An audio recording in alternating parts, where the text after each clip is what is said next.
La France touchée par le terrorisme à nouveau, presque 2 semaines jour pour jour après l'attentat de Conflans-Sainte-Honorine. On vient d'apprendre que du côté d'Avignon, un homme aurait été abattu par la police. Il était armé, aurait tenté de s'attaquer à des passants. Plus tôt ce matin, c'est à Nice que le théâtre a été dramatique. Nice touchée par un attentat, donc terroriste, une attaque au couteau ce matin vers 9h dans l'église Notre-Dame.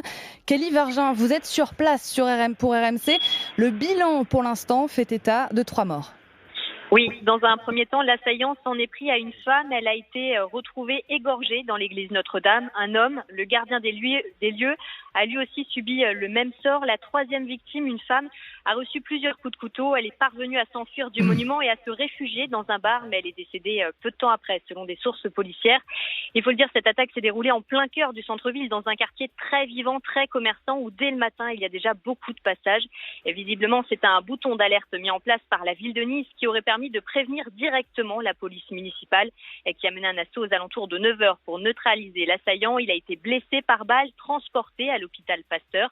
Son pronostic vital serait très engagé. Selon le maire de Nice, lors de son interpellation, il répétait Allahu Akbar en boucle. Christian Estrosi a pris la décision de fermer et de placer sous surveillance toutes les églises de la ville. Ici à Nice, bien sûr, les habitants sont tous sous le choc, certains même en colère, comme une dame de confession musulmane qui appelait tous les musulmans à venir dormir au pied de l'église pour dire stop à cette barbarie. Kelly Vergin à Nice pour RMC. Les musulmans, justement, qui fêtent aujourd'hui la naissance du prophète Mahomet.